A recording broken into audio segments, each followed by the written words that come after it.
Hello, everyone. Today I wanted to focus on a really remarkable literary project by a contemporary poet that I've come across, and this is Arya Ligi's Romantic series.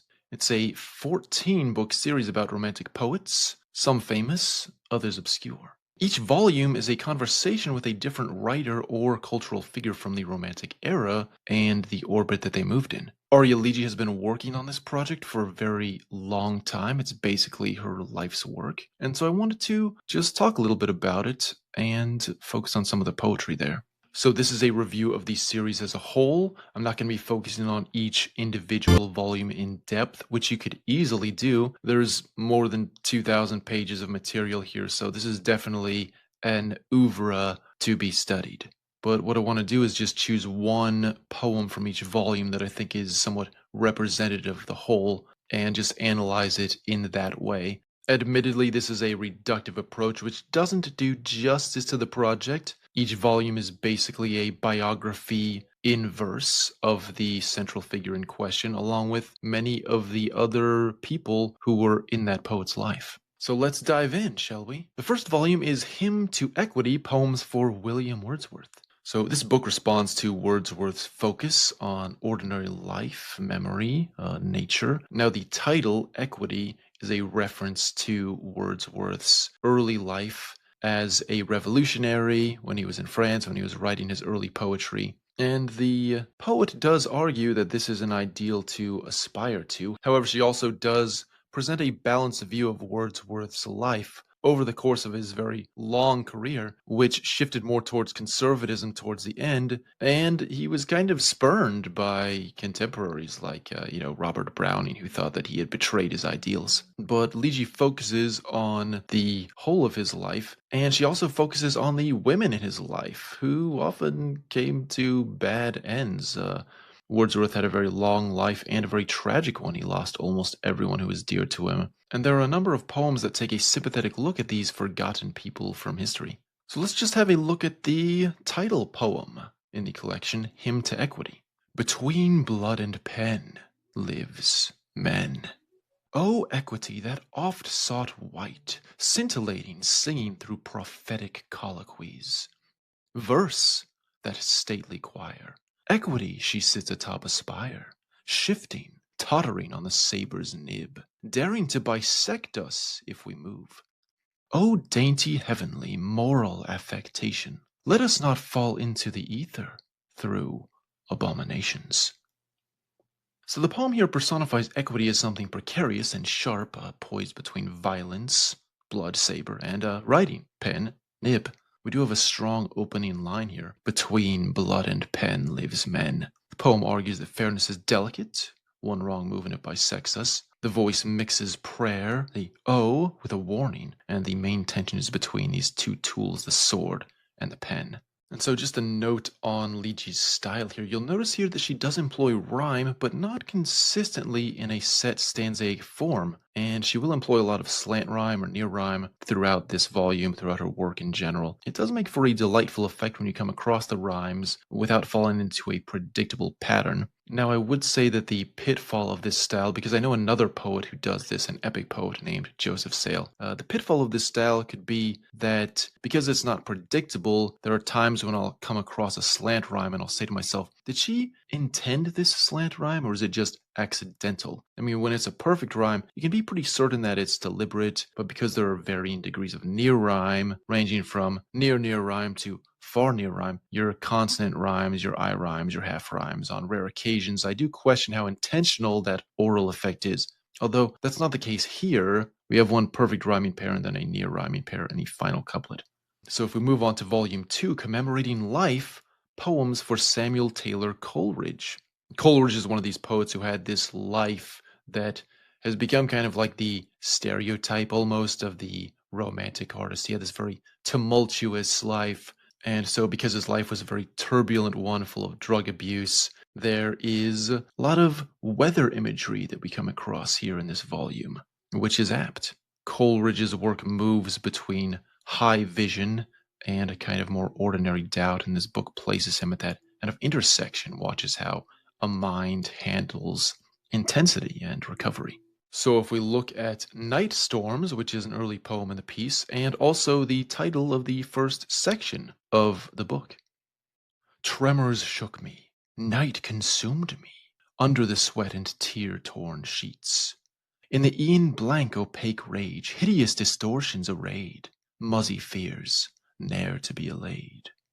Yea, didst they o'ertake me, making me their crazed slave, incoherent cherub, at once slack-jawed, addled, and hopelessly depraved. In that ambient hour, where the line 'tis no more, visions howl searing lips.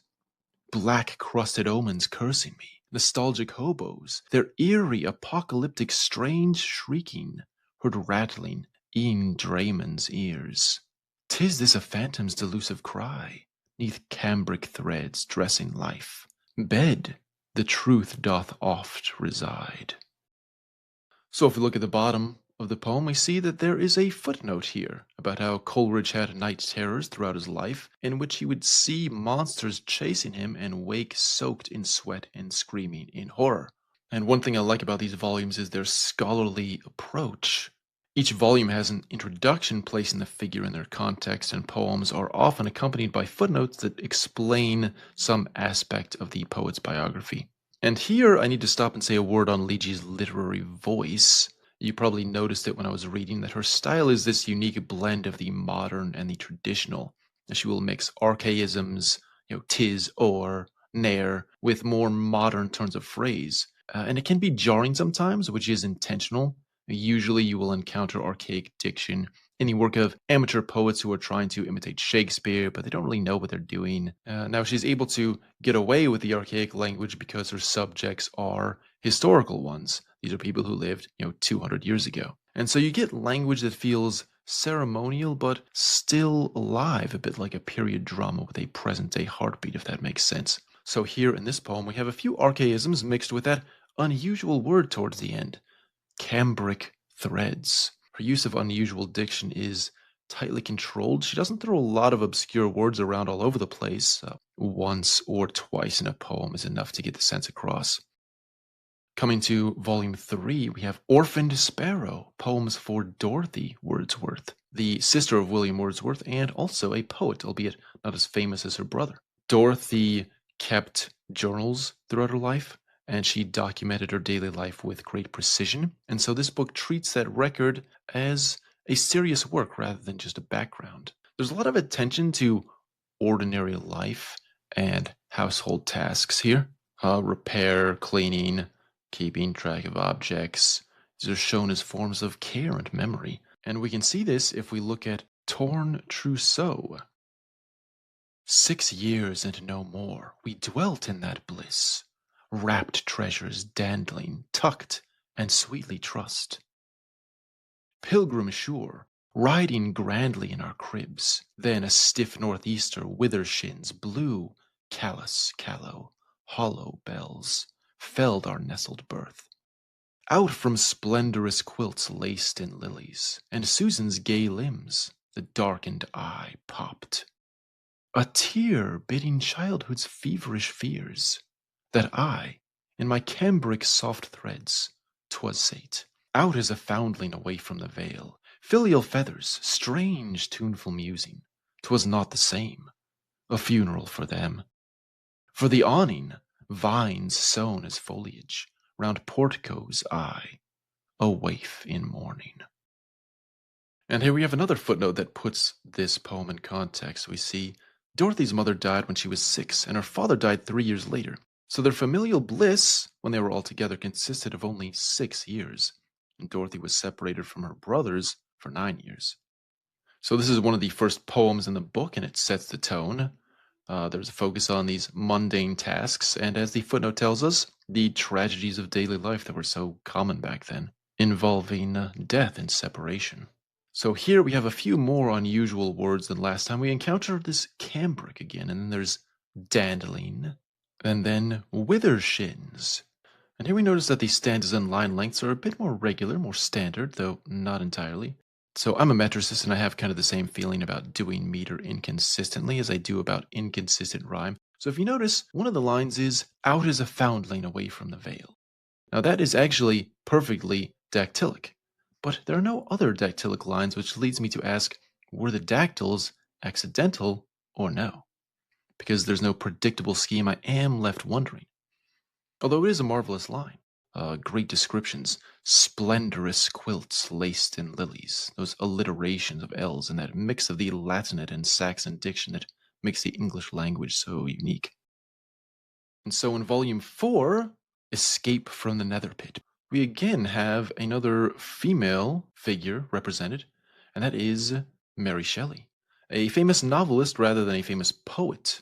And again, as with Dorothy Wordsworth, there is a focus on everyday life, managing responsibility, caretaking, making life.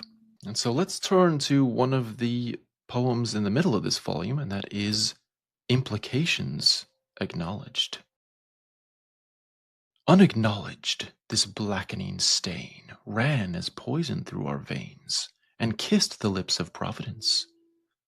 In the din of lordly breath, darkened shadows beneath our window slept, whilst unforeseen, except in dreams, their guileless forms lay low and spent, knew not our duplicity, nor the hand that slipped, unveiled mortality.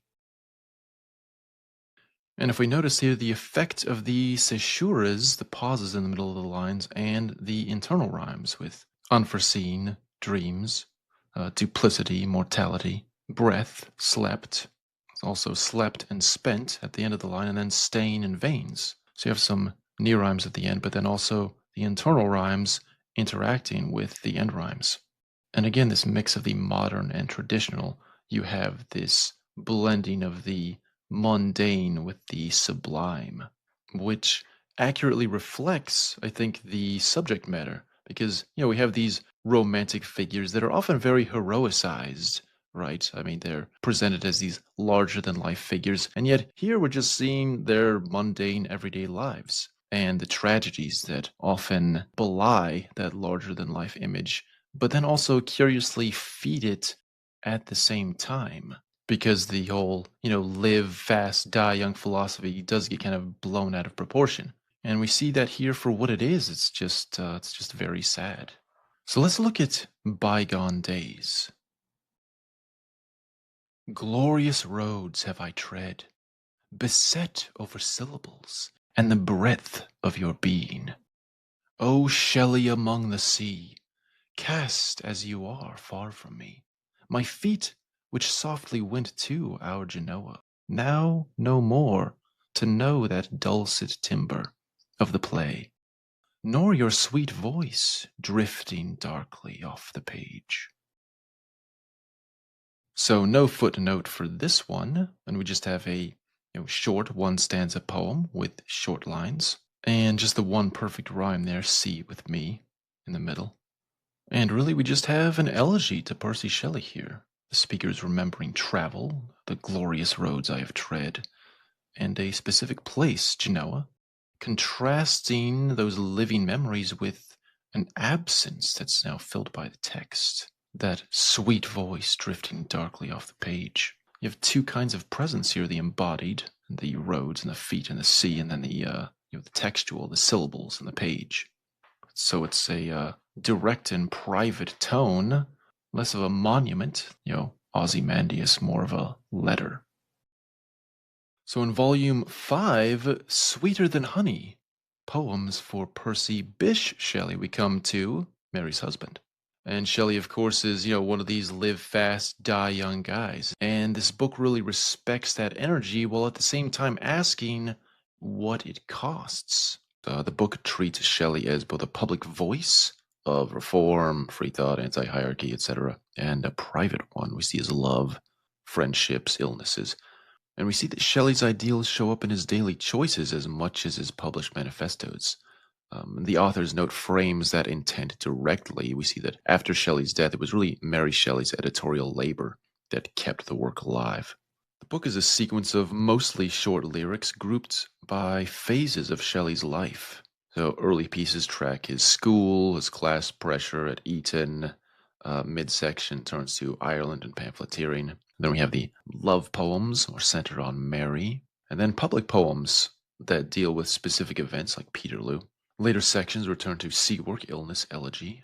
And we close on a very nice Ars Poetica, and a tribute, a eulogy to poetry. And I would just say something about the general nature of the pieces in all these volumes, that they do have a tight focus. Most of the poems focus on, one event, one moment, and often this moment will involve a choice. And one of those choices in Shelley's life was the choice to run away with Mary Wollstonecraft, later Mary Shelley. Percy was already married at the time to his first wife, Harriet, who later ends up killing herself after Percy ran away with Mary, which does highlight the fact that though we romanticize these romantic figures both by definition and in practice, they were deeply flawed people. Some of them were just terrible people. Wordsworth, he abandoned a child in France. Lord Byron may have had sex with adolescent boys. If he lived today, he would be a sex offender. He'd be one of those people that you don't want living in your neighborhood. But he didn't live today. He lived 200 years ago. And so, he's heroized instead. Now, Legy never comes out and says that these are terrible people. While she raises questions about behavior and social dynamics, her scholarship is objective. Next, we come to Volume 6, Endymion Unchained, Poems for John Keats. I confess that Keats is probably my own favorite poet. I was and still am mesmerized by his great odes and their sensuousness and their lyricism. And Arya says herself in an author's note, 10 years ago when I began this project, my notion of Keats and his life was draped in, and some would say clouded by, the gauze of sentiment. It was as if I were looking down on the planet through the jet stream. Since then, my perception has altered from the entranced poet to one who lauds him, yet sees clearly through the veil. So, as with the other volumes here, there are a good deal of response poems, allusions to the work of the great poet or figure in question. And so it functions as a conversation in verse. Now, if we go to the title poem here, Endymion Unchained, we can see a lot of double references, both to Endymion and perhaps also Keats's own life. Do you hear me, Endymion, on your lust-worn trail? The cliffs and precipice in sight and invite thee. Fain do not reply to their indelicate yea, mirth-laced cry. Though the mouth that beckons sings, nightingale, sweet and unrestrained.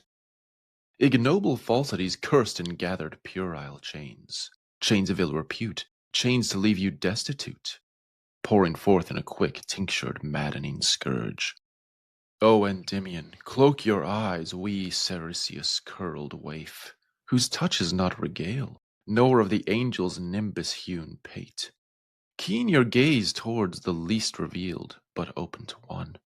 Her lips a flowering petal, arms untethered, her breast unstained and full sustains. She turns as ought to the ample bower, Diana's lit torch, offering to love, unrefracted true as one being, held in two. Now this is a reference to Keats's first epic poem, Endymion, which is about a handsome shepherd who ruled Elis on Mount Olympus. And in the myth, Selene, or Diana, goddess of the moon, falls in love with Endymion, but Diana, wanting to have him for eternity, longs for eternal youth for Endymion. Zeus grants this, but ensures that Endymion is always asleep. So he dreams of being with her while she caresses and fondles him as he sleeps. So if we look at some of the verbiage here, lust-worn trail, indelicate cry, and the repeated chains, could be seen as a warning against overindulgence, which is a recurring theme in Keats's own work, the tension between the sensuous luxuriance and self-discipline, something he later returns to in his odes. Here we have a reference to the nightingale, references to Ode to a Nightingale. And here the nightingale's song tempts, but the speaker counsels distance, clarity. Read cloak your eyes, keen your gaze. Suggests maybe a checking the appetite, refocusing perception. Keats's ideas on negative capability come to mind here. Diana's lit torch, this fits some of the moon imagery we come across in Endymion. The torch's unrefracted light implies truth without distortion. Volume 7, Byron Bound. Lord Byron is probably the most famous out of all these figures just as a personality. And I think that of all these 6 great romantic poets, his status today might be the lowest. I like to think that's because his greatest genius was as a satirist, and humor tends to not get the same respect as serious stuff does. But I was pleased to see that Ligi makes a case for the singularity of Byron's work in the introduction. She says, "More than any other poet of the 19th century, his work stands alone. It is not peppered with the flowery images of Keats, nor even the grand metaphors which were the style of Shelley, but rather with the grit and salt of humanity." And she goes on to say that where Keats wrote from imagination, Byron wrote from experience. Which is, of course, true. Byron's work has heavy autobiographical elements that are lacking in everyone but Wordsworth. And in some way more than Wordsworth, Byron represents not so much the egotistical sublime as his own literary archetype. While one can see precursors in Milton's Satan, maybe Marlowe's overreaching characters, the Byronic hero is a unique figure. As a fictional character, he's really central to the whole 19th century. And as we might expect, Ligi peels away the layers of romanticism behind the man as popular archetype. She approaches Byron's public image and also the private strain behind it. So let's look at the title poem, Byron Bound. How can we not be bon ami, whilst your mind comes nearer drifting, effulgent, effervescent sea? I plead not as man, but lover, sweetest friend, pillaging that trail, muffs, coattails, and farthingales, dancing that flowing river bend. The waterway descends into pure succulence, that forever, bound in glosses delicious ends. And the footnote says Byron revered women with whom he could converse on a wide range of subjects. And we see the speaker addressing Byron in a friendly and intimate register, somewhere between admirer and lover. Then we have this move into a costume-filled scene, this muffs, coattails, farthingales, turning into motion, and then the final turn places pleasure and language together. Byron himself has a lot of sea imagery in his work, and so this reference to the effulgent, effervescent sea is apt. And Byron was, of course, a social performer, so the references to the costume elements is also apt. And we do have some light rhyme here. We have the lover and forever echoes, although the lines are separated so you don't notice it as much. The drifting and descending as moving words. Ami and sea, bend and ends. And the theme seems to be that public style feeds private pleasure. Volume 8, Exquisite Rain, Poems for Leigh Hunt. So Hunt is best remembered as being the social connective and the glue for other figures here. He was a writer, of course, but maybe more known as a host. And so the book treats hospitality as a cultural practice. It's true, of course, that a well-run room can help people think and speak well. And if we look at the poem Heart Song, we come to one of the most famous episodes that Hunt is associated with. Didst I leave it on the beach, O sparkling, unburning ball, a bit of hope, a bit of light, refracting off the darkening wall. This refers to when Leigh Hunt was present when Percy Shelley was cremated on a beach on the coast of Italy after he drowned. It's said that Hunt reached into the burning pyre and ripped out Shelley's heart before it could be consumed by flames, and then he later gave it to Mary Shelley, who kept it for the rest of her days. Although I have read that maybe it wasn't Hunt who ripped out his heart, it was somebody else, so I think there's maybe a little bit of argument as to who exactly took Shelley's heart. But Ligi ascribes this to Hunt. The subject of poetic relics is one of particular interest to me. I think we've gotten away from that. We need to be preserving the physical remains of some of these poets living today. If there's anyone who's interested in preserving my organs or perhaps my toenail clippings, do reach out. I'd be more than happy to oblige you. Moving back to the poem, though, I think it's very interesting this poem functions as a closing piece. It's the last in the collection. Volume 9, Bel Esprit, Poems for Lady Blessington. Now, here we come to a figure who is the least known so far of all those I've discussed. I confess I knew nothing whatsoever of her until I read this. Now, the collection as a whole, the Romantic series, is organized with 7 volumes devoted equally to men and women, respectively. But the male poets are just more well known than the female ones. Now, Lady Blessington is something of a parallel to Leigh Hunt here because Lady Blessington was the hostess of a great salon at night. And she also held one during the day for women, as Aligi tells us. Conversations, of course, shape opinions, so the book studies how talk creates influence. Wit just not as merely entertainment, as a tool for network building. There's a lot of short and punchy poems in this collection. Not that these are absent from others, but there seem to be more here. Many of them have a loose couplet structure, and this does seem to reflect the theme of wit and conversation. The title poem, Bel Esprit, is very short, only 3 lines. But Liji's taking a broad view here, and she's highlighting the extra literary activities of the things that go into literature, the things that help it to succeed. Volume 10, Biondetta, Poems for Lady Caroline Lamb. So I've heard of Lady Caroline Lamb. I didn't really know that much about her, really. She did enjoy a literary career. She is most famous today for being a lover of Lord Byron and characterizing him as mad, bad, and dangerous to know. As Ligi explains in the introduction, Lamb was also instrumental in ruining Byron and forcing him to go into exile, which is something that I didn't know. And the title poem, Biondetta, refers to a story that Caroline wrote in which she was a dog chained to a whipping post, and Byron was the master who left her outside in the cold to die. The central portions of the book do deal with her affair with Byron and its aftermath, her madness, she was probably bipolar, how she tried to kill herself and burned Byron in effigy and then set out to destroy him. And then after he was exiled, she enjoyed this successful literary career. And it goes without saying that the readers will learn a lot about these figures' lives from these pages, which I would say is either a blessing or a curse depending on your readerly inclinations. Biographical verse is kind of a niche genre in some ways, maybe in the sense that it does help to already know something about the figures in discussion. In modernist fashion, there are erudite references all over the place. Each poem in these collections tends to refer to specific biographical events, specific moments. And so knowing background information is useful in getting the most out of these poems. But most people probably aren't going to know this specific information. If you're not a specialist in this field, the footnotes are necessary to understand what's going on. They're not really optional. As is the case with a lot of modernist verse, there is a certain level of difficulty here. This is the antithesis of insta-poetry. You have to be educated to read it.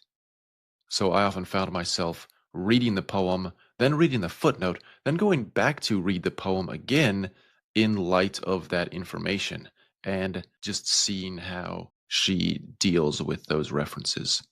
So if you are the scholarly sort, that's something that you'll really love about these books. And if you're not, you'll probably find it a challenge. Speaking as someone who has a lot of footnotes in my own mock epics, I like to read footnotes.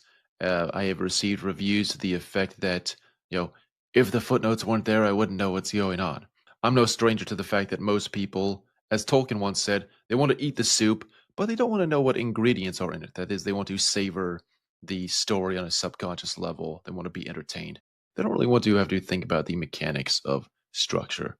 Of course, verse itself is just a niche thing today. It's a boutique art. It's something that's practiced by the few. And if you're still watching this right now, then this is the kind of thing that's up your alley. Volume 11, Suffusions, Poems for Mary Wollstonecraft. This is, of course, the mother of Mary Shelley, the famous philosopher, considered the founder of feminism for her vindication of the rights of women, although she also wrote a vindication of the rights of men. You don't really hear about that treatise anymore. She attacked hereditary privilege.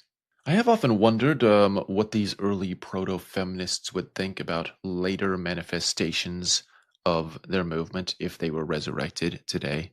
In a world where fourth wave feminism, or is it fifth wave now? I can't keep track, has taken on more gender fluid definitions, I'm inclined to think that Wollstonecraft wouldn't recognize a lot of her own views in the present day evolution of feminism. Although I'm sure you could say this about anybody who is the founder of anything. You know, if Martin Luther were revived, would he recognize Lutheranism as his own doctrine? I'm not sure that he would.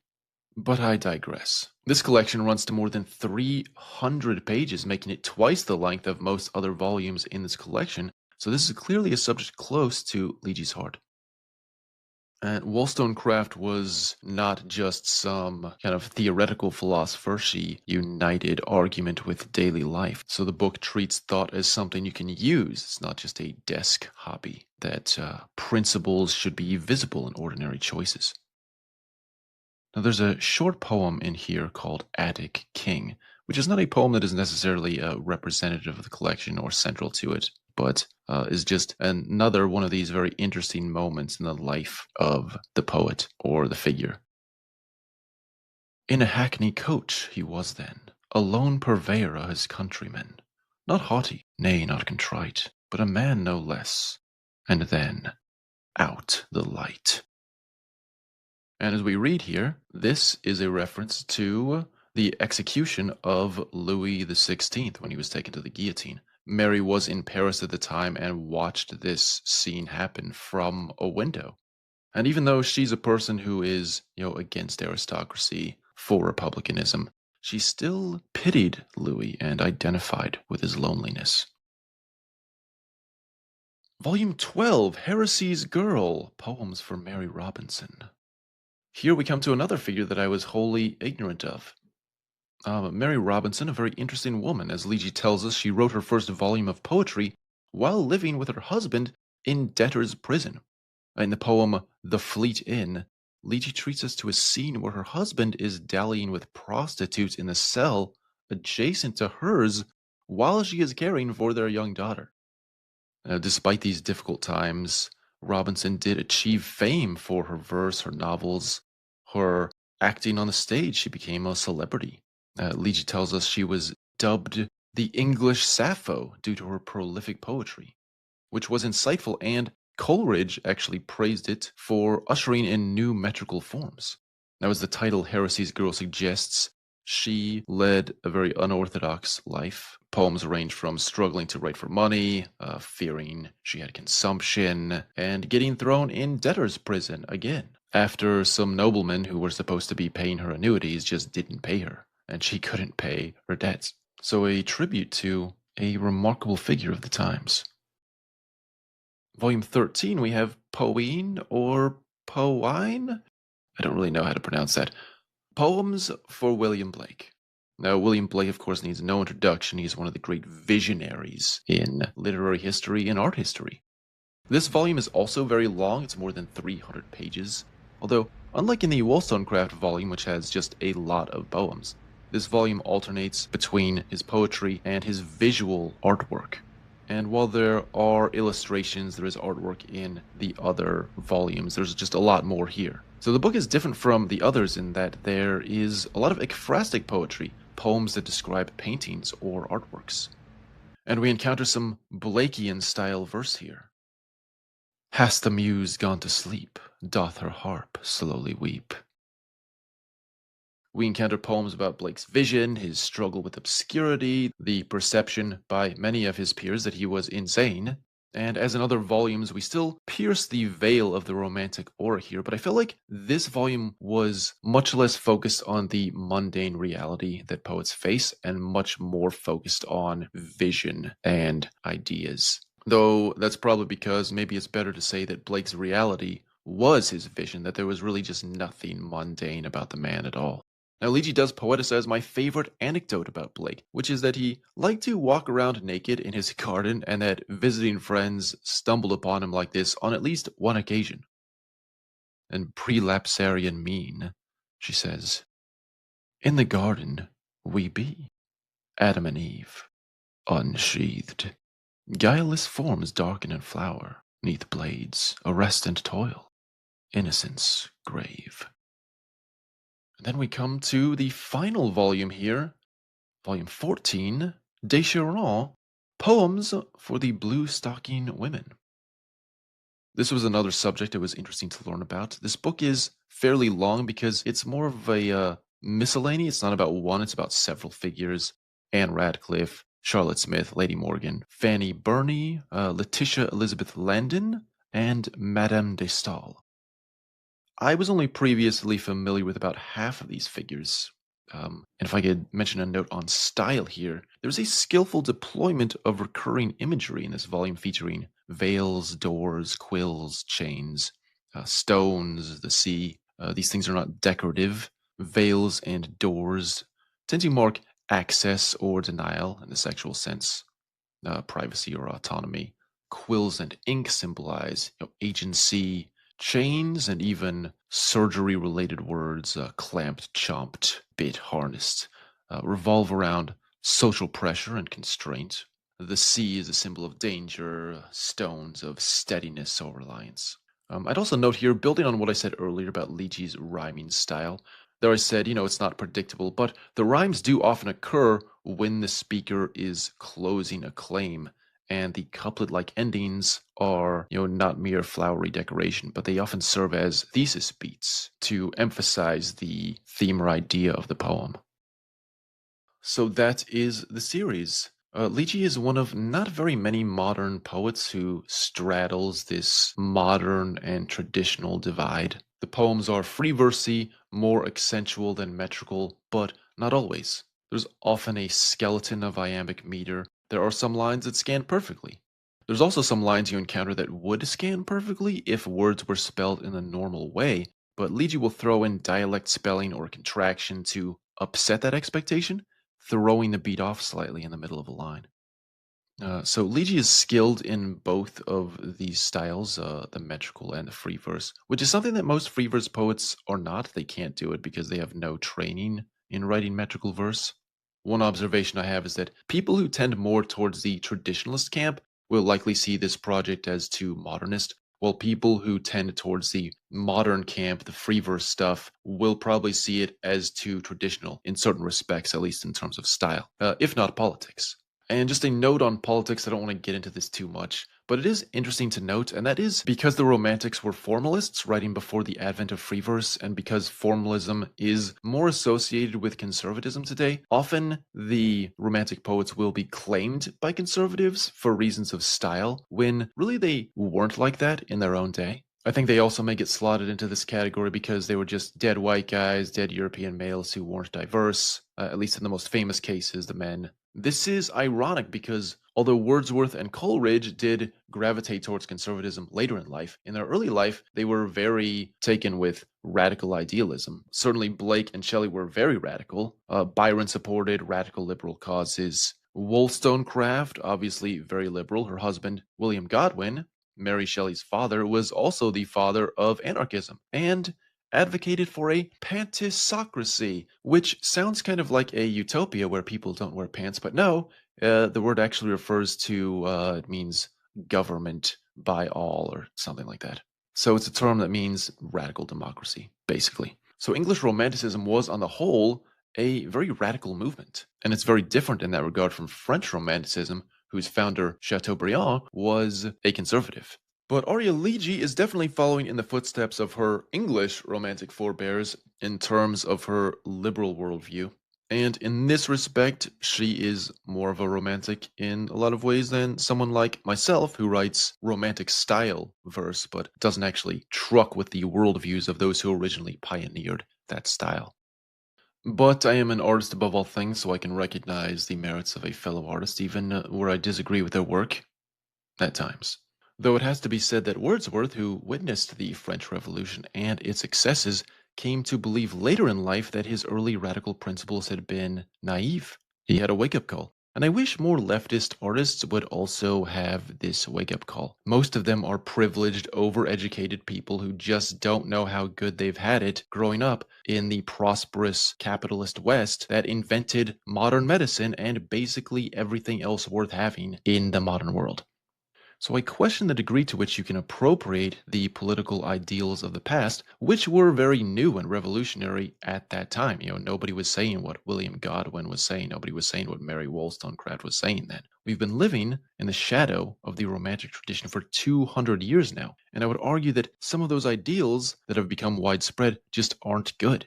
My thoughts about the Romantic poets, at least the male ones, is that while their verse is something that should be emulated today, their lives, by and large, should not be. Now, the lesser known female poets, Dorothy Wordsworth, etc., do seem to have been good people who led admirable lives, if not enviable lives. But I think that's just because they had to be. They didn't have the same opportunities for outlandish behavior.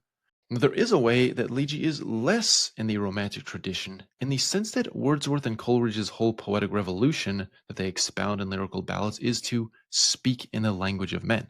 That is, using plain everyday speech. Now, Wordsworth did still, in practice, use archaisms sometimes when describing the speech of rural rustic types, because that's how they talked. But mostly his style is much more grounded than those of his predecessors, and the high modernism of Ezra Pound is basically completely the opposite of this. Modernist language is highly artificial.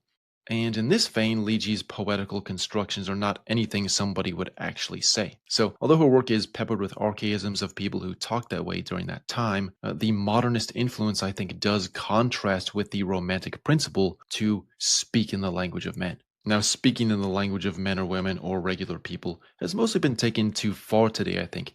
Insta poetry tries to elevate everyday speech into poetry, and it just doesn't work. Poetry, verse, is ultimately art.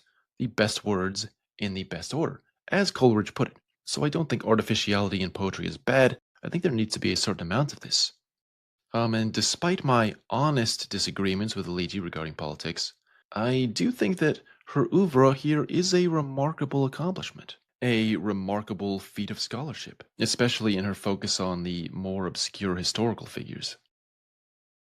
So to conclude, the ideal readers of this volume are going to be those partial towards both the modernist free verse and the traditional camps, I think. Those with an intellectual bent that don't mind footnotes. But I think this series is an important contribution to literary studies and poetry as far as increasing knowledge and awareness of this time period and establishing that connection to the past.